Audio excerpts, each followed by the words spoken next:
So మీరు ఇప్పుడు ఈ డయాలిసిస్లోంచి మనం తీసుకున్నాము అంటే ఇది డయాలిసిస్ మెషిన్, దీన్ని డయలైజర్ అంటాం. This is the dialyser. ఈ డయలైజర్లోకి ఇది ఈ బ్లడ్ అనేది పంప్ చేయబడిపోతుంది. సో ఈ డయలైజర్లో దీంట్లో మల్టిపుల్ ట్యూబ్స్ ఉంటాయి, థిన్ ట్యూబ్స్, అంటే ఎంత ఒక మిల్లీమీటర్ కన్నా ఇంకా చాలా చాలా తక్కువగా ఉన్న ట్యూబ్స్ ఉంటాయి అన్నమాట. ఆ ట్యూబ్స్ లోంచి ఒక ఫ్లూయిడ్ వెళ్తుంది, ట్యూబ్స్ బయట నుండి ఒక ఫ్లూయిడ్ ఉంటుంది, ట్యూబ్స్ లోంచి ఒక బ్లడ్ వెళ్తుంది. సో ఈ తీసిన బ్లడ్ ఆ ట్యూబ్ ద్వారా కిందకు వస్తుంది. సో దానికి ఆ ట్యూబ్స్ దేంతో చేస్తుంది? Osmotic membrane. మీరు మన చిన్న ఆస్మోసిస్ అనే ఒక ప్రక్రియ, అంటే ఒక థిన్ మెంబ్రెయిన్ కి ఆపోజిట్ గా 2 కంపార్ట్మెంట్స్ ఉంటే ఈ ఆస్మాటిక్ మెంబ్రెయిన్ చిన్న హోల్స్ లోంచి ఈ చెడు పదార్థం అనేది ఆ నార్మల్ గా లేని చోట వెళ్తుంది అనమాట. సో బ్లడ్ లో ఉన్న చెడు పదార్థాలన్నీ లేని ఆ ఫ్లూయిడ్ లోకి షిఫ్ట్ అయిపోతూ ఉంటాయి. ఒక్కోసారి మనకు కావాల్సినవి బాడీలో ఇవ్వడానికి కూడా ఈ కంపార్ట్మెంట్ లో ఆ పదార్థాన్ని పెడితే ఆ కంపార్ట్మెంట్ లోంచి బ్లడ్ లోకి షిఫ్ట్ అవ్వడం జరుగుతుంది. It's a osmosis. ఇక్కడ ఎక్కువ ఉంది అనుకోండి, ఇది దీంట్లోకి వచ్చేస్తుంది, ఇక్కడ ఎక్కువ ఉంది అనుకోండి, అది ఈ దీంట్లోకి వచ్చేస్తుంది.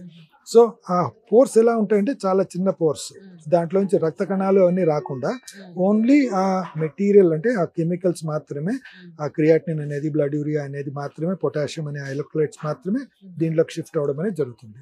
సో దీంట్లో నుంచి వెళ్తా ఉంది, మళ్ళీ వెనక్కి వెళ్ళి బాడీలోకి వెళ్ళిపోతుంది. సో ఈ డయలైజర్ ఫ్లూయిడ్ అనేది అయితే వస్తుందో అది దీంట్లోకి వెళ్ళి మళ్ళీ వెనక్కి వెళ్ళడం జరుగుతుంది. అంటే మొత్తం అయిపోయింది, బ్లడ్ అంతా ప్యూరిఫై అయిపోయింది ఎలా తెలుస్తుంది మనకి? అంటే మనకు ఒక్కొక్కసారి ఒక ఫ్లో బట్టి మనకు ఒక హోల్ బ్లడ్ మనకు యూజువల్గా 3 to 4 hours ఆఫ్ డయాలిసిస్ చేస్తే మనకు అడిక్వేట్ డయాలిసిస్ అన్నట్టు జరుగుతుంది. ఎందుకంటే ఆ పేషెంట్లోంచి సడన్ గా 500 ml తీసేసి ప్యూర్ చేయడానికి కుదరదు కదా. So you will take only a part of the thing which will be going on filtered around 200 ml అలా ఫిల్టర్ అవుతా వస్తుంది. అంటే ఇప్పుడు డయాలసిస్ కి పర్టికులర్ గా ఇంత బ్లడ్ అనేది బాడీలో ఉండాలని ఉంటుందండి అని కాదు, బ్లడ్ ఉంటుంది కానీ బ్లడ్ వాల్యూమ్ అనేది ఉంటుంది. అంటే చాలా మంది బ్లడ్ ఉండదు కదా, బ్లడ్ అనేది కాదు, అది హిమోగ్లోబిన్ తక్కువ, కానీ బ్లడ్ వాల్యూమ్ అనేది ఒకటే ఉంటుంది. సో హిమోగ్లోబిన్ తక్కువ ఉంటుంది అంతే తప్ప బ్లడ్ వాల్యూమ్ ప్రతి మనిషిలోనే ఒక బ్లడ్ వాల్యూమ్ ఉంటుంది అనుకోండి. ఓకే, జనరల్ గా ఎన్ని లీటర్స్ ఉంటుంది సార్ బాడీలో? అంటే మన blood volume itself is around 6 to 8 liters ఉంటుంది. ఓకే, సో ఆ బ్లడ్ వాల్యూమ్ అనేది బ్లడ్ వాల్యూమ్ ఉంటుంది కానీ హిమోగ్లోబిన్ తక్కువగా ఉంటుంది. హిమోగ్లోబిన్ తక్కువ వేరే, బ్లడ్ వాల్యూమ్ తక్కువ. Okay, so 6 to 8 liters blood volume ఉంది అనుకుంటే హిమోగ్లోబిన్ తక్కువగా ఉండదు. So the whole blood is going to be filtered through this thing and cleaned up and recirculated into the body. So ఈ క్రమంలో 2 things which matter is careful monitoring చేసుకోవాలి, ఎందుకంటే sudden గా వాళ్ళకి బీపీ తగ్గడాలు అవన్నీ జరగచ్చు. ఇంకొకటి గుడ్ క్వాలిటీ డయలైజర్, అంటే ఇప్పుడు ఇది రీయూజ్ డయలైజర్ అంట, అంటే ఇది మళ్ళీ రీయూజ్ చేసుకోకుండా సింగిల్ యూజ్ డయలైజర్ అంట, యూజ్ చేసిన పడేస్తాం. సపోజ్ మళ్ళీ రీయూజ్ డయలైజర్స్ ఏమవుతాయి, ఆ పోర్స్ బ్లాక్ అయిపోయేసి సరిగా క్వాలిటీ ఆఫ్ డయాలిసిస్ రాదు. ఫిల్టరేషన్ సరిగా జరగదు. మనం చిన్న ఎగ్జాంపుల్ చెప్తాను, వంట నూనె ఉందనుకోండి, ఆ వంట నూనె 1-2 సార్లు వాడేసి అది తర్వాత మానేస్తే నీకు బాగుంటుంది, దాన్ని 8 సార్లు వాడారనుకోండి ఆ టేస్ట్ దానికి. అలానే so this is a single use dialyser. So ఇది అవ్వగానే దీన్ని తీసేస్తాం అనమాట. So that will be maintaining the better quality of dialysis. So ఈ క్వాలిటీ నాణ్యత అనేది డయాలిసిస్ లో కావాలి అనుకుంటే good machine, good dialyser fluid and good dialyser. So and frequency of dialysis, మరి వారానికి 2 సార్లు ఒకసారి చేసుకోకుండా వారానికి 3 సార్లు అలా చేసుకుంటా హిమోగ్లోబిన్ పెంచడానికి ఆయనకి ఇంజెక్షన్స్ ఏదైతే వాడుకోవాలో అది వాడుకుంటా ఉంటే the quality of life will be much better. Dialysis చేసేటప్పుడు ఎవరో కొంతమంది ఏదో కొంత తింటూ ఉన్నారండి, తింటా ఉంటారు. ఎందుకంటే బేసిక్ ఏమిటి అవుతుందంటే either they are sometimes it's a time for them to eat, అదొకటి కావచ్చు. ఇంకొకటి ఏంటి అంటే కొంతమంది వీళ్ళకి ఎవరైతే డయాలిసిస్ లో ఉంటారో కిడ్నీ ఫెయిల్యూర్ పేషెంట్స్ కి we will ask them to avoid fruits. అవునా? ఫ్రూట్స్ తీసుకోకూడదు, ఎందుకంటే చాలా పొటాషియం ఉంటుంది. Potassium cannot be excreted by a damaged kidney. So ఆ పొటాషియం ఎక్కువైన దానివల్ల ప్రాబ్లమ్స్ వచ్చే అవకాశం ఉంటుంది, హార్ట్ మీద ప్రాబ్లమ్స్ వస్తాయన్నమాట. అందుకని ఆ పొటాషియం తీసుకోవద్దంటాం, ఫ్రూట్స్ తినొద్దంటాం. సో వాళ్ళకి ఏమంటాం, మీకు ఫ్రూట్స్ ఇష్టమా, వచ్చినప్పుడు డయాలిసిస్ అయ్యేటప్పుడు తీసుకొని తినండి అప్పుడే హ్యాపీగా, ఎందుకంటే అది మీరు అబ్జర్వ్ అయినా కానీ దీంట్లో నుంచి ఇప్పుడు తీసేస్తాం కాబట్టి you can have that what ever you like to have. So what ever which is not a టైంలో అయితే వద్దంటామో వాళ్ళకి రొటీన్ టైమ్స్ లో అవి వాళ్ళని ఇప్పుడే తీసుకోమని చెప్తాం. సో ఇంకొకసారి కొంతమందికి షుగర్ తగ్గుతుంది డయాలిసిస్ లో ఉన్నప్పుడు. So we'll encourage them to eat at that time. So దానివల్ల చాలా మంది they prefer to eat their వాళ్ళకి ఇష్టమైన పదార్థాలు తినాలనో, ఏదైతే వద్దంటామో మామూలుగా, లేకపోతే షుగర్ కోసం అంటే ఆకలి కోసం భోజనం చేయడము అది జరుగుతూ ఉంటుంది. So we make it a policy that encourage them to eat at that time. Right. అంటే తిన్నాక డయాలిసిస్ కి వస్తారండి, లేకపోతే ఎట్లనే తీసుకోవచ్చు, అట్లేం లేదండి. Dialysis they can come at any time. They can come. Majority of the patients on a good quality dialysis they walk and they walk back. Oh, so let us not, dialysis is not a sickness and dialysis is a process. Dialysis ని మనం sickness గా తీసుకోకూడదు.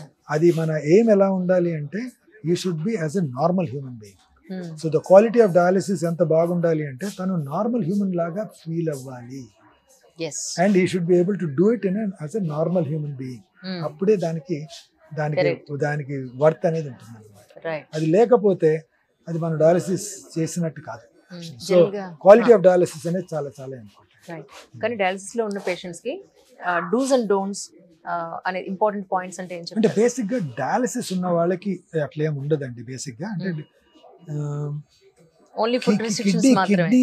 Kidney పని చేయని వాళ్ళకి dos and don'ts అనేది ఉంటాయి. Kidney పని చేయని వాళ్ళలో as I told you, number 1 kidney suppose kidney ఒక మోస్తరుగా డ్యామేజ్ అయింది అనుకోండి, 2 కిడ్నీలు మోస్తరుగా డ్యామేజ్ అయినాయి, అటువంటి వాళ్ళలో ప్రోటీన్ రెస్ట్రిక్షన్ చేయమంటాం. కొంచెం ప్రోటీన్ తగ్గించుకోమని చెప్తాం. అంటే నాన్ వెజిటేరియన్ తినకుండా వెజిటేరియన్ అయిపోమని చెప్తాం. Number 2 as I told you, potassium restriction, అంటే ఫ్రూట్స్ అనేది బాగానే మంచిది, హై పొటాషియం డైట్ అనేది మంచిది కాదు అంటాం. సో అది తగ్గించుకోవాల్సిన అవసరం ఉంటుంది. Number 3, if they are diabetic or hypertensive, good control of his diabetes and hypertension అనేది చాలా ఇంపార్టెంట్. ఎందుకంటే further damage of the kidney జరగడం అనేది మోస్ట్లీ హైపర్టెన్షన్ వల్లనే అవుతుంది. బీపీ పెరిగిన దానివల్ల further damage of the kidney అవుతుంది. సో అలా అవ్వకుండా ఉండడానికి బీపీ కంట్రోల్లో ఉంచుకోమని చెప్తాము. ఇవి చాలా చాలా ఇంపార్టెంట్. సార్, ఇంత చూసాక నాకు ఒక క్వశ్చన్ ఉంది మనసులో. చెప్పండి. నిజంగా కిడ్నీ అసలు ఏ స్టేజ్ లో ఉందో తెలుసుకోవడానికి ఒక టెస్ట్ ఏదైనా ఉంటే చెప్పండి. Single test. 2 సింపుల్ టెస్ట్ అమ్మా. ఇప్పుడు మేము ఒక మా ట్రస్ట్ ఒకటి ఉంది, మా హాస్పిటల్ గురించి ఒక ఎంఆర్పి ఫౌండేషన్ ఒక ట్రస్ట్ ఉంది. So we started a program probably now 6 months or 8 months ago. మీరు ఎన్నో టెస్ట్లు చేయించుకోవాల్సిన అవసరం లేదండి. మన కిడ్నీ హెల్త్ చెక్ చేసుకోవాలంటే 3 టెస్ట్ చాలు. మీ బీపీ చెక్ చేయండి, మీ సీరం క్రియాటిన్ అనే వాల్యూ చెక్ చేసుకోండి, మీ యూరిన్ ఎగ్జామినేషన్ చెక్ చేయండి. 3 విషయాలు. యూరిన్ లో ఏది ఉండకూడదు? ప్రోటీన్. యూరిన్ లో ప్రోటీన్ ఉండకూడదా? That's exactly. బీపీ ఇలా చేసిన దానివల్ల మేము ఇప్పుడు జనరల్ అంటే పబ్లిక్ లో చేస్తున్నాము. So our people will go, ఈ టెస్ట్లు చేస్తారు, 2-3 టెస్ట్లు చేస్తారు. టెస్ట్లు చేస్తే మేము పికప్ చేయగలిగింది ఏమవుతుంది, 15% వాళ్ళకి బీపీ ఉందండి. వాళ్ళకి తెలియకుండానే చాలా మందికి బీపీ ఉంది. 3% of the people have got proteinuria. అంటే ఏంటి, 100లో 3 వాడికి అందరు బాగున్నాము అనుకుంటున్నాం, కానీ 100లో 3 ఈ ప్రోటీన్ లాస్ తో వాళ్ళకి తెలీదు. అంటే ప్రోటీన్ లాస్ అవుతుందని మనకు తెలుస్తాం. అంటే ఏమిటి, they are potential candidates possibly for kidney disease tomorrow. అంటే యూరినరీ ఇన్ఫెక్షన్ లో కూడా ప్రోటీన్ పోతుంది అంటే ఆ టైంలో కాకుండా ప్రోటీన్ పోవడానికి ఎన్నో కారణాలు ఉంటాయి. స్టోన్ ఉన్నా రావచ్చు అన్నా. సపోజ్ నార్మల్ కిడ్నీస్ ఏమీ లేకుండా ఉన్న వాళ్ళలో ప్రోటీన్ లాస్ అవుతా ఉంది అంటే మనం ఏమనుకోవాలి, there is a problem in the kidneys అనుకోవాల్సిన అవసరం ఉంటుంది. సో ఒక పేషెంట్ చేసాం టెస్ట్, బీపీ పెరిగింది, అది ప్రోటీన్ లాస్ ఉంది, this is a candidate, he is in problems.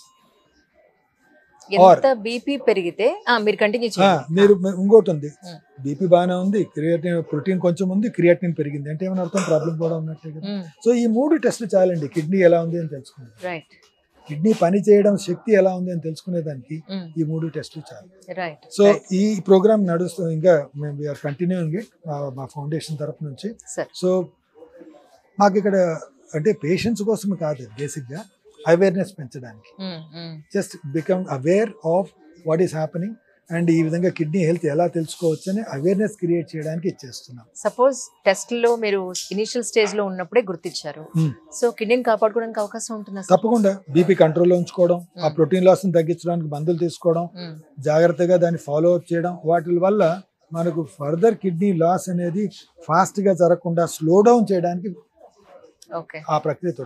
So you will detect it early so that you can slow the process of damage. Damage అనేది అల్టిమేట్గా జరగచ్చు, కాకపోవచ్చు, కానీ డ్యామేజ్ ప్రాసెస్ని మనం తగ్గించుకునే అవకాశం ఉంది. కానీ నీళ్ళు ఎక్కువ తాగితే కిడ్నీలు సేఫ్ అంటారు, ఇది తప్పు, అది తప్పండి. సీరియస్లీ కాదు, ఇంటర్ప్రిటేషన్ తప్పమ్మా. వేదాల్లో రాసింది ఏంటి? వేదం, మనం ఇండియా అనేది ఒక ట్రాపికల్ కంట్రీ, పనిచేసే వాళ్ళందరూ ఎండలో పనిచేస్తూ ఉంటారు, ఊరి గుడిసెలు ఉంటాయి, వాళ్ళల్లో చెమట అనేది ఎక్కువ వెళ్ళిపోతుంది, కాబట్టి బాడీలో ఉన్న వాటర్ అనేది తగ్గిపోతుంది. So you need to take, you should not take less amount of water అన్నారు, అంతేగాని taking more amount of water better అని ఎక్కడ రాసింది. ఇది ఒక చాలా చాలా చాలా తప్పు అపోహ. It's a bad thought process. Drinking more water ఏదో క్లీన్ అయిపోతుంది, it's non sense. It will clean even if you take 1 liter or you take 2 liters, you take 3 liters, it is the same. Yes. మీరు 1 litre తాగినా కానీ 2 లీటర్లు తాగినా 3 లీటర్లు తాగినా cleaning process అనేది జరిగేది సేమ్ మాత్రమే. Understand. Amazing. Such a wonderful. So there is no point taking too much of water. Yes sir. అనవసరం, అది అనవసరంగా. ఇన్ఫాక్ట్ ఇదిగో సపోజ్ మీరు ఉన్నారనుకోండి, పాపం వారు వచ్చి నీళ్ళు ఎక్కువ తాగేసి వచ్చారనుకోండి, క్లీన్ ఖరాబ్ అవుతుందని, they have a problem. They cannot clean lot of water. వాళ్ళ కిడ్నీలు హ్యాండిల్ చేయలేదు వాటర్తో, ఆయాసం ఎక్కువైపోతుంది. కిడ్నీ హార్ట్ వీక్ ఉన్న వాళ్ళు నీళ్ళు ఎక్కువ తాగారనుకోండి, దే కెనాట్ హ్యాండిల్ ఇట్, వాళ్ళకి ఆయాసం ఎక్కువ అవుతుంది. ఇలాంటి సో ఎక్కువ నీళ్లు తాగడం బాడీకి మంచిది అని ఒక ఏదైతే అపోహ ఉందో, అది అపోహ మాత్రమే, అది నిజం మాత్రం కాదు. 3-4 గంటలు వాళ్ళు అలా పడుకుని ఉండాలి అని అంటే, అంటే పడుకునే వాళ్ళు పడుకుంటున్నారు, తినేవాళ్ళు తింటున్నారు, మరి వాళ్ళకి ఆ 4-5 గంటలు టైం పాస్ ఎలా అవుతుంది? నిజమే, అంటే వారానికి 3 రోజులు 3 గంటలు పడుకుంటే టోటల్ 10 గంటలు పడుకొని ఉండాలి. అది నిజమేనమ్మా, కొంచెం కష్టమైన పని. నేను యాక్చువల్గా మాకు ఎక్స్పెరిమెంట్ ఉండేది. వీళ్ళందరూ డయాలిసిస్ లో ఉంటారు కదా, కొంతమంది మరి చాలా డబ్బున్న వాళ్ళు వచ్చేసి మాకు ప్రైవేట్ గా డయాలిసిస్ చేస్తారా, సపరేట్ గా పెడతారా అని చెప్పేసి, పాత బిల్డింగ్ లో ఉన్నప్పుడు మేము ఒకటి సపరేట్ విఐపి రూమ్ లాగా పెట్టేసి సపరేట్ ఫెసిలిటీతో ఒక సింగిల్ డయాలిసిస్ మిషన్ పెట్టాం.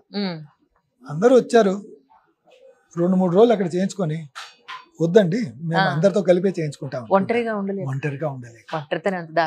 దారుణం కదా. 3 గంటలు ఒంటరిగా వాడు అక్కడే పడుకోవాలి అంటే ఎంత ఉన్నా కానీ పడుకోలేడు. సో మాకు రియలైజ్ అయిందంటే, కాదు, వాళ్ళందరినీ ఓపెన్ గానే ఉంచడం. దే ఫీల్ హ్యాపీ దట్ పక్కన పేషెంట్ కి ఏమవుతోంది, ఈ పక్క పేషెంట్ కి ఏమవుతోంది చూస్తూ ఉంటారు. కాబట్టి వీళ్ళందరికీ టీవీలు పెట్టాం.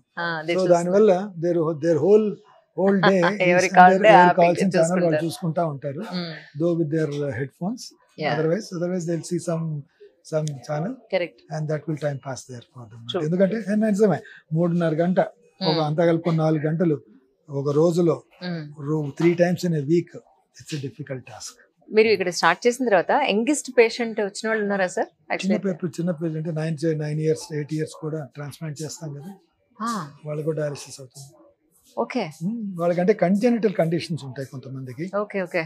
పుట్టుకతోనే వచ్చిన కండిషన్స్ వల్ల వాళ్ళకి ఏమవుతుందంటే their kidneys lose their function. దానివల్ల మాకు వాళ్ళకి డయాలిసిస్ చేయడం, ఎంత వీలైతే అంత తొందరగా ట్రాన్స్ప్లాంట్ చేయడం జరుగుతుంది. ఎందుకంటే డయాలిసిస్ అనేది ఎక్కువ రోజులు పిల్లల్లో చేసుకోవడం కష్టం, వాళ్ళ గ్రోత్ అనేది సరిగా ఉండదు. సో ఐడియల్ థింగ్ వాళ్ళకి ఏమిటి అంటే ట్రాన్స్ప్లాంట్ చేయడం. సో వాళ్ళకి ట్రాన్స్ప్లాంట్ చేసామంటే వాళ్ళ గ్రోత్, పెరుగుదల, స్కెలిటల్ గ్రోత్ ఇవన్నీ నార్మలైజ్ అయిపోతాయి. సో అంటే pick them early and treat them with transplant, అది మన ఐడియా వీళ్ళలో. రైట్.